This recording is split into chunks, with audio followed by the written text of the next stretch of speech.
शख्सियत कार्यक्रम के इस एपिसोड में हमारे मेहमान हैं हरियाणा कैडर के आईएएस अधिकारी सुनील गुलाटी। सुनील गुलाटी की पहचान केवल एक कुशल प्रशासनिक अधिकारी के तौर पर ही नहीं है, बल्कि एक समाजसेवी और एक मोटिवेटर के रूप में भी वह एक खास पहचान रखते हैं। अपने 24 वर्ष के कार्यकाल के दौरान सुनील गुलाटी को विभिन्न विभागों में काम करने का अवसर मिला और लगभग हर विभाग में वह अपनी अमिट छाप छोड़ने में कामयाब रहे। सुनील गुलाटी का कहना है कि देश सेवा का जज्बा उन्हें प्रशासनिक सेवा में लेकर आया, लेकिन आज वह केवल एक सरकारी अधिकारी के रूप में राष्ट्र की सेवा नहीं कर रहे हैं, बल्कि आर्ट ऑफ लिविंग जैसे सामाजिक और आध्यात्मिक संगठन के माध्यम से भी लोगों के जीवन में परिवर्तन ला रहे हैं। सुनील गुलाटी इस समय हरियाणा की कमांड एरिया डेवलपमेंट अथॉरिटी के कमिश्नर और चेयरमैन हैं। इसके साथ साथ वह हरियाणा और चंडीगढ़ के जनगणना ऑपरेशंस के निदेशक भी हैं। आपका बहुत स्वागत है हमारे कार्यक्रम शख्सियत में। सिटी चैनल का हमारा जो कार्यक्रम है, आपकी क्वालिफिकेशंस, भाषाओं का आपका ज्ञान और आपके बहुत से अनगिनत अवार्ड्स देखकर ऐसा लगता है कि जैसे किसी में एक प्यास होती है कुछ प्राप्त करने के लिए, एक जुनून होता है। कैसे इस जुनून की मशाल आपके अंदर रोशन हुई? मैं बचपन से ही मुझे ये लगता था कि जीवन में कुछ करना है देश के लिए, और सौभाग्य रहा कि मैं आईआईटी कानपुर में जाकर के अपना बीटेक कर सका। और वहाँ भी मैंने ये बात देखी कि हर कोई वहाँ बहुत मेहनती था। हाँ, भाग्य का कुछ रोल होता है जीवन में, पर 80% लेबर, हार्ड वर्क और 20% भाग्य मैं समझता हूँ। ऐसा सोच सकते हैं आप। तो मेहनत करके कुछ जीवन में कुछ आगे बढ़ने का शौक़ रहा। और फिर बीटेक के बाद एक मुझे पिताजी ने बहुत अच्छी बात कही थी कि बेटा, जिस दिन तुम 21 साल के हो जाओगे, मैंने तुम्हें पढ़ाने का जिम्मेवारी ली है, उसके बाद मैं तुम्हें एक पैसा नहीं दूंगा, तुम्हें अपने पैरों पे खड़ा होना। तो ये मुझे शुरू से था कि मुझे अपने पैरों पे खड़ा होना है, जल्दी से जल्दी खड़ा होना। तो जब तक मैंने बीटेक ख़त्म की, मैंने एमटेक का एग्ज़ाम दे रखा था, एंट्रेंस एग्ज़ाम, गेट, फॉर्चुनेटली मैंने टॉप किया उसमें, और I could get into IIT. फिर एमटेक की पढ़ाई की साथ साथ फिर मैं आईएएस के साथ साथ तैयारी करता रहा, क्योंकि बीटेक के बाद मैं विदेश जा सकता था। जैसे आईआईटी के ज़्यादातर लोग चले जाते थे, हमारे ब्रदर थे वो भी विदेश गए, और मुझे लगता था कि मुझे देश में ही रह करके देश के लिए काम करना है। तो फिर मैंने ये एमटेक ज्वाइन किया, साथ साथ मैंने आईएएस की तैयारी की। और फिर मुझे लगता था कि मसूरी जाना है तो उसके लिए कपड़े चाहिए होंगे, तो मैंने फिर उस खर्चे के लिए मैंने फिर बैंक का एग्ज़ाम भी दिया हुआ था, बैंक पीओ का एग्ज़ाम दिया था। And as soon as I finished my MTech, जैसे ही मैंने ख़त्म की, साथ साथ फिर मेरा बैंक में हो गया था। फिर मैंने बैंक में ज्वाइन किया और 3 महीने के अंदर ही तब तक आईएएस का रिजल्ट आ गया। फिर मैं मसूरी एकेडमी चला गया। तो इस तरह से सिर्फ एक इतनी सी बात कि तुम्हें अपने पैरों पे खड़े होना है, मैं पैसे नहीं दूंगा, पिताजी ने बहुत अच्छी बात कही। मैं सोचता हूँ अगर सारे पिता इस तरह की बात अपने बच्चों को कहें, मुझे लगता है इस देश में हम बहुत ज़्यादा बच्चों को अपने ऊपर डिपेंडेंट बना देते हैं। अपने पैर पे खड़े होने में कोई हर्ज नहीं है। मैं जब स्कूल से निकला था 11वीं के बाद, मैंने घर घर जाकर के साबुन बेचा, धूप बत्तियाँ बेची, सिर्फ इसलिए कि अपने पैर पे खड़े होना है। और वो जो अनुभव था वो आज तक मेरे साथ है। I can convince anybody on a particular issue about which I feel. तो ये एक बात जो है, ये मैं समझता हूँ बहुत ज़रूरी है कि जल्दी से जल्दी अगली पीढ़ी अपने पैरों पे खड़े हो जाए, ताकि उसमें एक गर्व महसूस होता है आदमी को कि हम अपनी औकात पे कुछ कर सकते हैं, स्वावलंबी हो सकते हैं। और फिर वो दिल से जुड़ता है उससे। अगर मैं आईएएस का एग्जाम इसलिए देता कि मेरे पिताजी ने कहा था, तो उसका कोई मतलब नहीं है। दिल से करने में वो एक मतलब ही कुछ और हो जाता है। ठीक है ना। फिर उसी दौरान फिर मैंने आईएएस में बंगाल कैडर में था, फिर जर्मन मैंने बंगाली सीखी, आईआईटी कानपुर में जर्मन सीखी। इस तरह से धीरे धीरे करते करते एक लोगों के साथ जुड़ने का भी मौका मिला। और मैं फिर शादी के बाद मैं हरियाणा कैडर में आया और यहाँ फील्ड में काफ़ी नौकरी की मैंने। मुझे जब जब मौका मिला लगा कि भाई लोगों के लिए कुछ कर सकते हैं। वाटर कंजर्वेशन के लिए काम किया, रूरल मार्केटिंग के लिए काम किया, पॉपुलेशन पे काफ़ी काम किया, हेल्थ सेक्टर में काम किया। और फिर फॉर्चुनेटली मेरा आर्ट ऑफ लिविंग से संबंध बना। श्री रविशंकर जी के सानिध्य में मैं आ सका और पिछले 11 साल से मैं उस संस्था में एज ए वॉलंटियर सेवा देता हूँ। और 11 साल से मैंने कोई एलोपैथिक दवाई नहीं खाई है। तो वो भी मुझे दिखाई देता है कि अगर हम अपने स्वास्थ्य की जिम्मेवारी लें और कुछ सकारात्मक जीवन में करते रहें, तो definitely we can make a difference in our lives. इतना कुछ आपने किया अपने जीवन में, यानी आपने हर काम को बहुत दिल से किया। जैसे आपने बताया कि मैंने जिस भी काम को किया 100% इन्वॉल्व होकर किया। बिल्कुल। कि वाकई मुझे उस शायर की बात याद आ गई जिसने कहा था कि दिल से जो बात निकलती है असर रखती है, पर नहीं ताकत परवाज मगर रखती है। तो आपने बहुत ऊंचा परवाज वाकई लिया है, हर चीज़ को आपने संभव कर दिखाया है, और यही आपका संदेश भी है आने वाली पीढ़ी के लिए कि अपने पैरों पर खड़े हों, जितनी जल्दी हो सके उतनी जल्दी। बिल्कुल।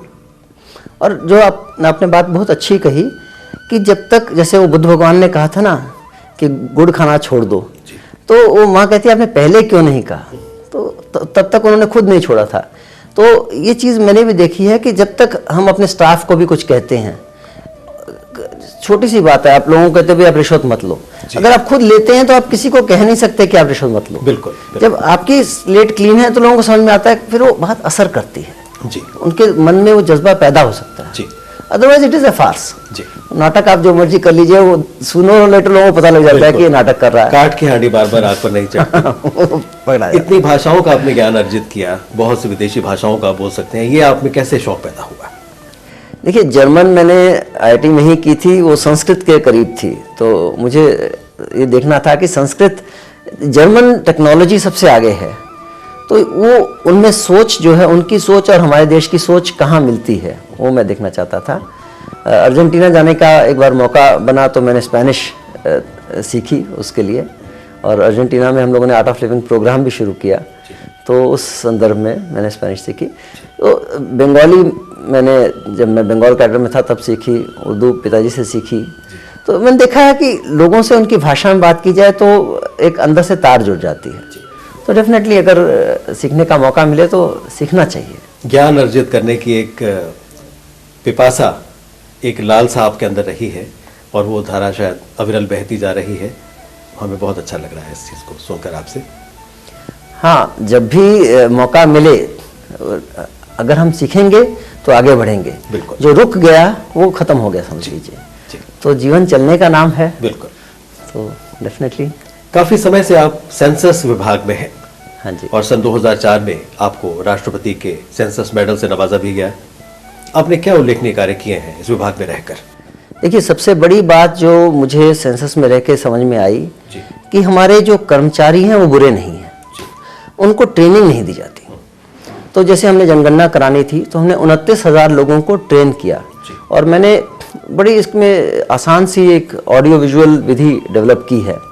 उसके द्वारा जब हमने लोगों को ट्रेन किया और लोगों को ये कहा कि ऐसे महसूस करें कि वो we call it your signature on history, कि आप जब साइन कर रहे हैं, आप किसी का परिवार का ब्यौरा भर रहे हैं, तो आप इतिहास खड़ा कर रहे हैं। एक गर्व उनमें जोड़ दिया, और एक एक सवाल का जो आप पूछ रहे हैं लोगों से, ये क्यों पूछते हैं और इसका क्या इम्पैक्ट होगा, विकास पे क्या इम्पैक्ट होगा, आपके एरिया के डाटा के बारे में क्या इम्पैक्ट होगा। जब लोग जुड़ गए, अंदर से उनकी तार जुड़ गई, तो उन्होंने मेहनत से काम किया। सो आई थिंक हमारे देश का पोटेंशियल बहुत है, पर लोगों को ट्रेनिंग नहीं होती। इवन पुलिस विभाग में, बाकी विभाग में, पुलिस विभाग में लोगों को सिखाया नहीं जाता कि लोगों से कैसे बात करनी है। अगर सिखा दिया जाए, एक एक जो ग्रास रूट पे, कटिंग एज पे वर्कर है, उसको सिखा दिया जाए, तो लोग बुरे नहीं हैं। सिर्फ ट्रेनिंग नहीं है इसलिए वो, उनको पता नहीं चलता कि दूसरे से कैसे बात करनी है, कैसे काम करवाना है। तो ये सिखाने का लाभ ये हुआ हमारा कि हरियाणा की जैसे एज जो है, क्या होता है, लोग जनरली अपनी एज 55-60 लिखा देते हैं। हमने कहा कि नहीं, ऐसे नहीं, एग्जैक्ट एज लिखवाओ। तो हरियाणा की एज केरल के बाद सबसे अच्छी लिखी गई। ऐसे ही जो हमारी औरतें जो काम करती हैं उसको लोग लिखते नहीं थे, तो हमारी जो औरतों का जो वर्क पार्टिसिपेशन है वो 3 गुना हुआ इस एक एफर्ट से। अच्छा, एक और बात जो बहुत बड़ी हुई कि जो जनगणना का जो फॉर्म होते थे उसकी प्रोसेसिंग बहुत मुश्किल होती थी। तो उसके लिए फिर हमने एक प्रोसेस डेवलप किया कि कंप्यूटर के माध्यम से सारे फॉर्म्स को स्कैन किया जाए, और वो दुनिया का सबसे बड़ा एक प्रोजेक्ट हुआ कि 20 करोड़ फॉर्म कंप्यूटर के द्वारा स्कैन किए गए। वो सारा डाटा 100% डाटा रिकॉर्ड पे लिया गया, और 750 करोड़ रुपए इस देश ने बचाए उस प्रोजेक्ट के माध्यम से। तो मैं समझता हूँ कि अगर हम लोग थोड़ा दूरदृष्टि रखें और मेहनत करें तो रास्ता निकल आता है, ईश्वर भी साथ देता है उसमें। तो ये अच्छा अनुभव एक रहा। जी, कहते हैं ना कि इच्छा सच्ची हो तो राहें भी निकल आती हैं, बिल्कुल। बिजलियां खुद अर्श से खुद रास्ता दिखलाती हैं। तो आपने बहुत अच्छी बात की। जनगणना के मामले में हरियाणा ने बहुत कुछ किया है, उसके बारे में आप क्या प्रकाश डालना चाहेंगे? देखिए, एक तो जो मैंने आपसे शेयर की कर्मचारियों की बात, कि कर्मचारियों की ट्रेनिंग से बहुत फर्क पड़ता है, सबसे बड़ी सीख तो ये थी। दूसरा, हमने अपने दफ्तर में भी हर कमरे में एक एक स्पीकर लगा दिया और सबको बोला कि भैया आप जो भी स्पिरिचुअल म्यूजिक आप लगाइए। और पिछले 8 साल से किसी ने किसी की चुगली नहीं की, किसी ने झगड़ा नहीं किया, कोई ऐसी बात नहीं हुई। इतना बड़ा अंतर आ गया। तीसरा, फिर अब जो जनगणना के आंकड़े थे, हमने कहा ये आंकड़े नहीं है, इनको एनालाइज करो। और उसका नतीजा ये हुआ कि हमने सेक्स रेशो के ऊपर, जो भ्रूण हत्या है उसके ऊपर काफ़ी बात हुई, हर जिले में जाकर के उसकी बात हुई। और आज भ्रूण हत्या के मामले में बहुत काम हो रहा है फील्ड पे। इस बात को इतनी बार छेड़ा हमने, खासतौर पर युवा पीढ़ी के दिमाग में, कि तुम कर क्या रहे हो, अगली पीढ़ी का क्या होगा, अगर लड़कियां ही नहीं मिलेगी तो बहू कहाँ से लाओगे, माँ कहाँ से आएगी। तो उस बात को लोगों ने ग्रहण किया। ये पहली बार आपने नोट किया होगा कि जनगणना के आंकड़ों को लेकर के लोगों में बहुत चर्चा हुई, लोगों में बहुत उत्साह जागा। ऐसे ही घरों में 72% घरों में हरियाणा में शौचालय नहीं थे। उस बात को छेड़ के इतनी आगे ले आए बात को कि अब टोटल सैनिटेशन प्रोग्राम चला और हर घर में शौचालय बन रहा है। तो एक बड़ी सेटिस्फेक्शन होती है कि कुछ डिलीवर कर पाए। ऐसे एक और बड़ी रुचिकर आपको बात बताऊं कि बैंकों में जो लोन देना होता है ग्रामीण क्षेत्र में, तो घरों के कोई नंबर नहीं है। अब आज से 100 साल पहले एक गांव में एक ही सुंदर होता था, आज 5 सुंदर हो गए हैं। तो आप ढूंढ नहीं सकते किस घर में कौन सा सुंदर रहता है। तो आइडेंटिटी व्यक्ति खुद को नहीं दे सकता। तो अभी हमने मुहिम छेड़ी है कि हर घर का एक नंबर होना चाहिए। गांव में, शहर में तो है, बहुत बड़ी, हर घर का नंबर होना चाहिए, हर घर के कागज होने चाहिए। तो वो हरियाणा सरकार ने मानी है बात, और मैं समझ रहा हूँ कि अगले साल वो हो जाएगा कि हर घर का गांव में हरियाणा में एक नंबर होगा और एक प्रॉपर्टी रजिस्टर होगी, जिसमें कि वो व्यक्ति को कम से कम उसके पास कोई प्रूफ तो हो। अब जो भूमिहीन किसान है, भूमिहीन जो कारीगर है, सॉरी, तो कारीगर के पास खेती नहीं है, उसके पास कोई लैंड नहीं है, तो उसको लोन नहीं मिलता बैंक से। बिल्कुल। उसके पास अपना मकान हो, 2 मंजिला मकान वो गिरवी रखना चाहता है, बट कोई डॉक्यूमेंट नहीं है उसके पास। तो ये भी मुहिम हमने छेड़ी है। तो हमने सेंसस में एक एजेंडा फॉर गवर्नेंस बनाया है कि सरकार को क्या करना चाहिए, और मैं समझता हूँ बार बार उसको हर फोरम से पुश कर करके कई सारी चीज़ें हैं उसमें से जो सरकार ने ग्रहण की हैं, और यही लक्ष्य था कि ये आंकड़े आंकड़े न रह जाएं, इनका कुछ असर हो कहीं पर। बिल्कुल। हम कुछ ऐसे पहलू जिसको आम आदमी नहीं जानता, जिसको हम जानने में बड़े इच्छुक होंगे, हमारे दर्शक भी जानना चाहेंगे, हम आपके बचपन के कुछ क्षण, वो जो बड़े प्यारे क्षण होते हैं, बड़ी प्यारी प्यारी मेमोरीज होती हैं, कहाँ पर आपका बचपन बीता? मेरा काफ़ी बचपन जो है वो नागालैंड में बीता। तो फादर वहाँ पोस्टेड थे, उन्होंने वहाँ पहला पावर हाउस बनाया था। तो उस समय बाहर गोलीबारी चलती थी, हम घरों में रहते थे। तो वो एक अच्छा पीरियड था, परिवार बहुत नज़दीक रहा, और देखा कि अगर हिम्मत हो, जुनून हो, जैसे फादर मदर से जो इंस्पिरेशन मिली कि ठीक लाइन पर चल करके भी ऐसा नहीं है कि आदमी हासिल नहीं कर सकता। तो ठीक लाइन पे चले और मेहनत करे और जुनून हो तो कुछ भी हासिल किया जा सकता है। ये मैंने अपने माँ बाप से, और एक और फादर ने बड़ी अच्छी बात की कि उन्होंने हर किसी को स्वावलंबी बनाया, बोला कि स्वावलंबी बनो, और अलग अलग लाइन में डाला ताकि हर तरह का रंग जीवन में आ सके। जी। कितने आप भाई? हम लोग 4 भाई, 1 बहन हैं। जी। तो एल्डेस्ट डॉक्टर हैं, फिर उनसे छोटे जो हैं वो भी PhD हैं, अमेरिका में हैं। उनसे छोटे मैं खुद ही हूँ, मेरे से छोटी सिस्टर है, वो भी PhD है, वो पढ़ाती है दयालबाग यूनिवर्सिटी में, और सबसे छोटा ब्रदर है वो कस्टम क्लियरिंग का एजेंट है। कुछ आपके सामने लक्ष्य था बचपन में कि मैं ये बनना चाहता हूँ? कोई आपके सामने एक टारगेट हो कि मैंने इस चीज़ को अचीव करना है? मुझे ये था कि ये जो जन्म है इसको सिद्ध करना है, देश के लिए कुछ करना है। जी। मुझे क्रांतिकारियों से काफ़ी ज़्यादा जोश मिलता था, जुनून मिलता था। मुझे लगता था जहाँ जिस देश के लिए भगत सिंह, चंद्रशेखर आज़ाद ये सब अपना जीवन दे सकते थे, तो हम क्यों ना इसके लिए कुछ करें। तो ऐसा महसूस मुझे बार बार होता था, और कोशिश है कि कुछ देश को वापस दे सकें। जी। किसी ने कहा था कि ज़िंदगी एहसास का है नाम, धड़कन का नहीं। आदमी जिंदा नहीं, एहसास मर जाने के बाद। एक जो एहसास था आपके अंदर कि मैंने अपने देश की मट्टी की सेवा करनी है, अपने मातृभूमि की मैंने सेवा करनी है, इसके पीछे जो आपने बताया कि बहुत से क्रांतिकारियों का हाथ रहा, माता पिता का भी एक बहुत बड़ा कंट्रीब्यूशन इसमें रहा होगा। मैंने आपको बताया कि पिता का ये एक बहुत बड़ा योगदान रहा कि तुम अपने पैरों पे खड़े हो जी। और ठीक लाइन पे काम करो। और स्कूलिंग का भी बहुत इसमें योगदान होता है कि आपकी स्कूलिंग के बारे में भी हम जानना चाहेंगे। और हमारी माता से मैंने एक बहुत अच्छी चीज़ सीखी कि तुम सब कुछ काम तुम्हें खुद आना चाहिए। तो हमारे घर में सिस्टम क्या था कि जैसे एक साल मैंने घर के सारे जूते पॉलिश किए, एक साल मैंने घर के सारे कपड़े प्रेस किए, एक साल मैंने रात को सारे बर्तन धोए। तो एक एक साल मेरी ड्यूटी लगती रही हर काम पर। तो काम, अब मैं कोई भी काम कर सकता हूँ, खाना पका सकता हूँ, जो भी काम है मैं कोई भी कर सकता हूँ, मुझे उसमें कोई लज्जा नहीं लगती। तो उससे भी मैं समझता हूँ कि फ़र्क पड़ा। और फिर स्कूल में जब हम थे, नागालैंड में थे, फिर दिल्ली में स्कूल में थे, तो केंद्रीय विद्यालय था और वो उसमें कहते थे कि भारत का स्वर्णिम गौरव केंद्रीय विद्यालय लाएगा। तो लगता था कि हम लोग डेफिनेटली बड़े होकर के कुछ कर सकेंगे। और मुझे लगता है कि शिक्षकों का जो योगदान है समाज में, उसको समाज ने अभी तक सराहा नहीं है। जिस तरह की आजकल बातें शिक्षकों के बारे में होती हैं, मुझे दुख भी लगता है कि education has not remained the first choice of people. और इसको देखना चाहिए कि शिक्षकों को जो सम्मान है वो मिले, पैसा ना भी मिले तो सम्मान तो कम से कम इतना मिले कि शिक्षक बनने में शिक्षकों को रुचि रहे और क्वालिटी ऑफ टीचर्स अच्छी रहे। तो डेफिनेटली देश को ज़रूरत है इस लाइन की। आप देखिए यूएस में 99% लोग पब्लिक स्कूल में जाते हैं, और वो सिर्फ इसीलिए जाते हैं कि वहाँ ये कहते हैं, मैं अमेरिका गया था, मैंने पूछा उनसे कि आप अफोर्ड कर सकते हो प्राइवेट एजुकेशन, क्यों नहीं करते? तो बड़ा अच्छा उन्होंने उत्तर दिया कि कोई कल को ये ना कहे कि मैं अपने पिता की वजह से आगे बढ़ गया। तो अब वहाँ रिजर्वेशन की ज़रूरत ही नहीं है। आप सबको पढ़ने का बराबर मौका दीजिए, उसके बाद शिक्षा हायर एजुकेशन के लिए लोन दे दीजिए जो कि वहाँ पर उसकी कंपनी रिपे करती है। उसके बाद रिजर्वेशन की ज़रूरत नहीं है। You give the best opportunity to everybody, and उसके बाद सब एक ही लेवल पे आ गए।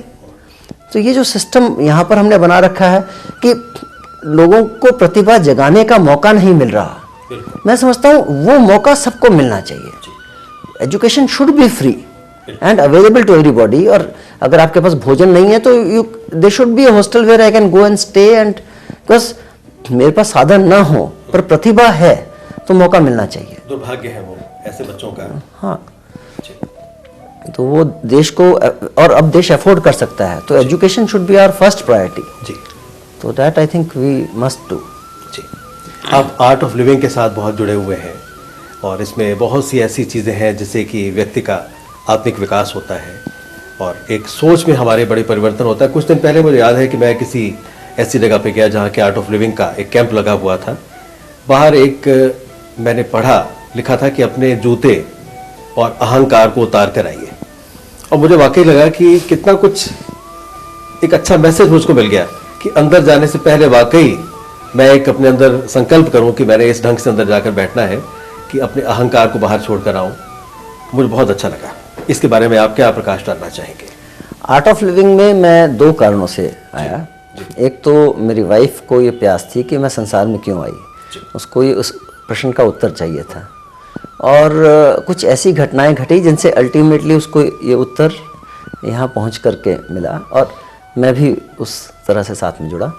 दूसरा, बार बार मेरी बदली होती थी तो मुझे लगता था कि ये क्यों होता है। मुझे बेसिकली ये समझ में आया कि मेरी खुशी जो है वो मुझसे बाहर नहीं होनी चाहिए। ये चीज़ मुझे आर्ट ऑफ लिविंग ने सिखाई कि उन्होंने, मेरी खुशी अब मेरे चीफ सेक्रेटरी के पास नहीं है, वो मेरे पास है।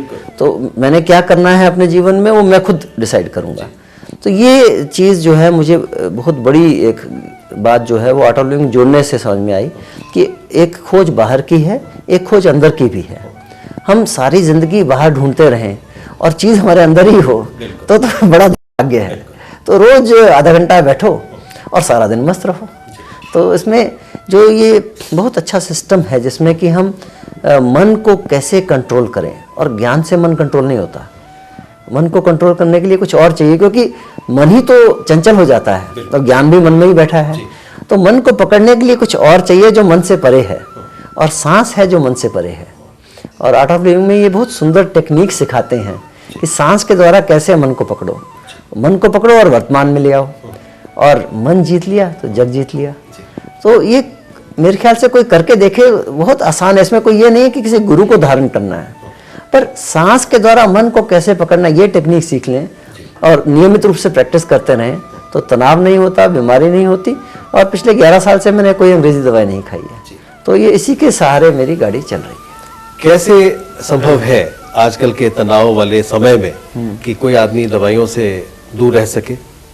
इसमें दो बातें हैं। एक तो ये संकल्प कि मैंने अपने लिए कुछ करना है, ठीक है ना। सारा टाइम सिस्टम मुझे ड्राइव कर रहा है, काम, नौकरी, परिवार, ये सब है, पर पहले शरीर है तो शरीर के अंदर आत्मा वास कर सकती है। शरीर की हम सेवा नहीं करेंगे तो आत्मा के वास करने की जगह ही नहीं रहेगी। पर हम अपने शरीर के लिए क्या कर रहे हैं, ये मेरे ख्याल लोग सोचते नहीं, शरीर को मैक्सिमम निगलेक्ट करते हैं। रोज कुछ समय 1 घंटा 1.5 घंटा अपने शरीर को जरूर देना है, और उस शरीर को फिर आगे, शरीर के अंदर जो आत्मा वास करती है, उस आत्मा की खुराक जो है, कहते हैं साथ जो धन जाए वो साधना, तो थोड़ी सी साधना भी इंसान जरूर करे। तो मैंने ये देखा कि मैं आर्ट ऑफ लिविंग में आने के बाद नियमित रूप से थोड़ी थोड़ी साधना करता रहा, उसका मुझे बहुत लाभ मिला। और शरीर के ऊपर भी कुछ योगासन है, कुछ प्राणायाम है, करने का बहुत ज़्यादा अंतर पड़ता है। तो ये तरीके हैं, और लोग अगर इसको करेंगे तो बीमार ही नहीं होंगे। हमारे देश में इतनी तगड़ी योग की नॉलेज है, उसको अगर लोग अपना लें। और दूसरा, भोजन की तरफ ध्यान दें, क्योंकि नेचुरोपैथी जैसे जो है ना, वो कहती है कि भोजन ही औषधि है। और आप वैसे भी देखिए हमारे इनपुट्स क्या हैं, भोजन, सांस और विचार, ठीक है ना। तो सांस के ऊपर आप आर्ट ऑफ लिविंग में सीख लीजिए, उस पर काम कर लीजिए। फिर विचारों पर आप थोड़ा सा काम करें, ध्यान करेंगे, मन शांत होगा, विचारों पे काम हो जाएगा। फिर भोजन रह जाता है। These are the 3 inputs. बिल्कुल। अगर जो इनपुट होगा वही आउटपुट होगा आपका। तो भोजन पे देखिए कि हमारे जो पंचभूत हैं, उसमें 5 में से 4 जो है, जल, अग्नि, वायु, आकाश, ये चारों एल्कलाइन है। सिर्फ पृथ्वी तत्व जो है वो एसिडिक है। तो हमारी बॉडी भी 80% एल्कलाइन है, 20% एसिडिक है। तो अगर हमारा भोजन भी 80% एल्कलाइन हो जाए, जो कि एल्कलाइन मतलब सिर्फ फल, सब्जी और अंकुरित, ये 3 चीज़ें ही एल्कलाइन होती हैं, बाकी सब एसिडिक है। ये चाय, शराब, नॉन वेज, दालें, अनाज, ये सब एसिडिक है।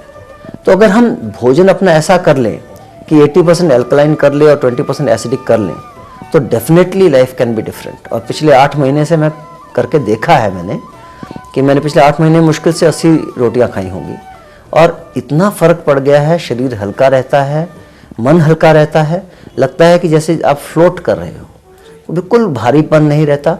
नींद भी 5.5-6 घंटे में नींद पूरी हो जाती है, और ऊर्जा रहती है सारा दिन, क्रोध भी नहीं आता। मुझे लगा कि बहुत बड़ा एक भोजन का हमारे ऊपर असर है, जो कि हम समझते नहीं हैं। अभी भी मुझे अपने भोजन पे बहुत काम करना है। मैं बहुत तेज़ खाता हूँ, मुझे स्पीड धीरे करनी है, वो कई बातें हैं जिन पर मुझे अभी और काम करना है। पर फिर भी क्या खाते हैं वो बहुत ज़रूरी है, और इस पे सोच समझ के अगर लोग करें कि फल, सब्जी और अंकुरित ज़्यादा खाएं, एल्कलाइन भोजन 80% करें, 20% एसिडिक करें, तो एसिडिक भोजन में बीमारी पनपती है, तो बीमारी भी नहीं पनपेगी।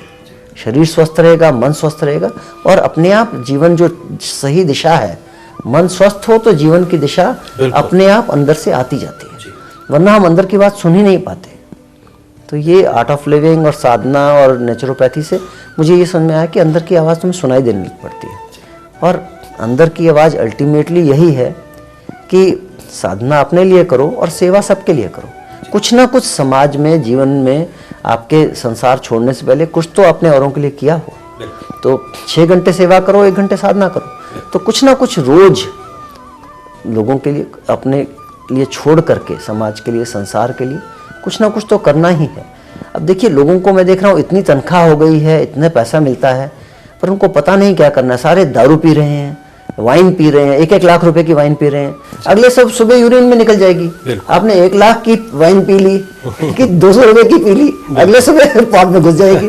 तो इतनी बड़ी अचीवमेंट क्या हुई? सिर्फ एक अपनी ईगो है, वो सेटिस्फाई होती है कि मैंने 1 लाख रुपए की वाइन पी ली। I think it is stupid, एक आडंबर है, इट इज स्टूपिड। हाँ, पर लोगों को समझ में नहीं आता। लगे हुए हैं, पूरी रेस लगी हुई है कि गाड़ी इतनी बड़ी गाड़ी क्या चाहिए, 4 पहिए होने चाहिए, स्टीयरिंग होना चाहिए, आपको पॉइंट ए से पॉइंट बी तक ले जाए, यही गाड़ी का पर्पस है। इतना ज़्यादा पूरी लाइफ का फोकस सिर्फ गाड़ी नहीं हो सकता, ये साधन है। But what is the end? Are we working for the end और are we just collecting the means? तो मीन्स कितने इकट्ठे कर लेंगे? अल्टीमेटली ये मेरे ख्याल लोगों को सोचना पड़ेगा। जमीन ले लो, शोरूम ले लो, ये ले लो, वो ले लो, और सब छोड़ के चले जाते हैं। अलेक्जेंडर भी सब कुछ छोड़ के गया। तो ये बात लोगों को जल्दी से जल्दी समझनी होगी। और युवा पीढ़ी जो मैं एटलीस्ट आर्ट ऑफ लिविंग में देखता हूँ, मुझे ये बड़ा संतोष होता है कि कुछ युवा पीढ़ी के लोगों को, कुछ को ये बात समझ में आ रही है कि ये सब जो है इसके परे भी कुछ है, और वो अध्यात्म जो हमारे देश का धरोहर है उससे लोग जुड़ रहे हैं। जुड़ना पड़ेगा और कोई रास्ता नहीं है। अल्टीमेटली सब करने के बाद वापस यहीं आएंगे, क्योंकि the journey is from the head to the heart, there is no other journey. आप जो मर्जी कर लीजिए, वापस आपको अंदर ही जाना पड़ेगा, सुख वही है। अक्सर सुना था कि बड़े लोगों की मजबूरी बहुत है, बड़े लोगों की मजबूरी बहुत है कि उनकी खुद से भी दूरी बहुत है, लेकिन आपने उस दूरी को पाटा है, आपने अपने अंतर्मन को पहचाना है, और बहुत हमें अच्छा लगा। और मैं समझता हूँ कि बड़ा संदेश है हमारे दर्शकों के लिए। कुछ आपके अंदर का जो कलाकार है वो भी अक्सर कुछ ना कुछ सृजन करने की तरफ आता होगा। मैंने सुना है कि आप एक बहुत अच्छे कवि हैं। हमें आपकी कुछ रचनाओं से जानकारी, रचनाओं के बारे में कुछ जानकारी आपसे हम प्राप्त करना चाहते हैं। मैं बहुत अच्छा कवि तो नहीं अपने आप को गिनता, पर हाँ, जब अंदर कुछ उठता है तो कोशिश करता हूँ कुछ उभरता घुमरता है तो कलमबद्ध करूँ पृष्ठ पर। तो एक कविता मैं आपको छोटी सी बताऊं, वो है, उसका शीर्षक है टुकड़ा जी।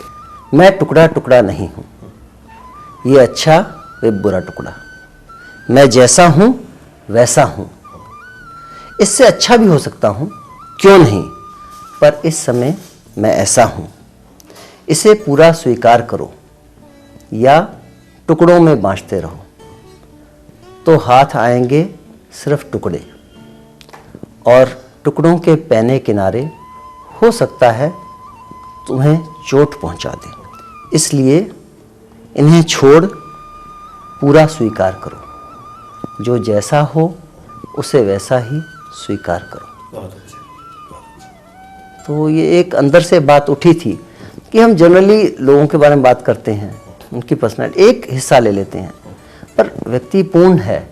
जब तक व्यक्ति जैसा है उसे वैसा ही स्वीकार नहीं करेंगे, तब तक हम उस व्यक्ति के साथ डील ही नहीं कर सकते, आगे बढ़ ही नहीं सकते। आज आपके हमने बहुत बहुमूल्य विचार सुने, हमें बहुत आनंद आया, और इस सब के लिए हमारे सब दर्शकों की ओर से, सिटी चैनल की ओर से बहुत बहुत आपका धन्यवाद। नमस्कार।